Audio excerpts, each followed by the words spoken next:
Әлемнің еңбек нарығы біз ойлағаннан да жылдам өзгеріп жатыр. Демографияның өсуі мен технологияның дамуынан 2020 жылға қарай 5 миллионнан астам адам жұмыссыз қалуы мүмкін. World Economic Forum сараптамасына орай, кеңсе және әкімшілік қызметте жүргендер жаппай қысқартуға тап болуы ықтимал. Мамандар олардың орнын арнайы роботтар басады деп отыр. Біз бүгінгі сюжетте болашақта сұранысқа ие болуы мүмкін деген мамандықтар тізімін атап өтпекпіз.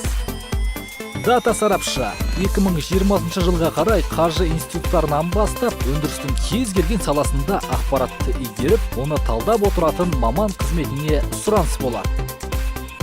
Жеке адамның пиар маманы. Соңғы жылдары адамдар өзін жарнамалауға көп көңіл бөле бастады. Нақтырақ айтар болсақ, кәсіпкерлер өз өнімін ұсынудан бұрын өз атын жарнамалап, сосын өнімді сатуға көшіп жүр. Сондықтан жақын болашақта жеке адамның пиар маманы болу трендке айналады.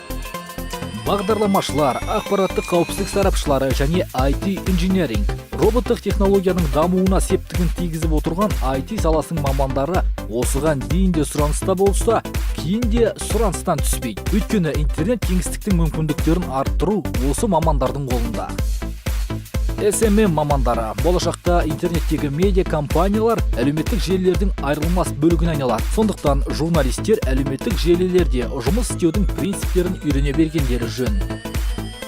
Онлайн ұстаз. Интернет мүмкіндігі артқан сайын білмейтінімізді веб-беттерден іздеуді үйрендік. Осы үдеріс ілгері дамып, ұстаздардың басым бөлігі интернетте білім беруге көшеді. Мұның әсерінен сұраныс азайып, университеттер саны да қысқаруы мүмкін.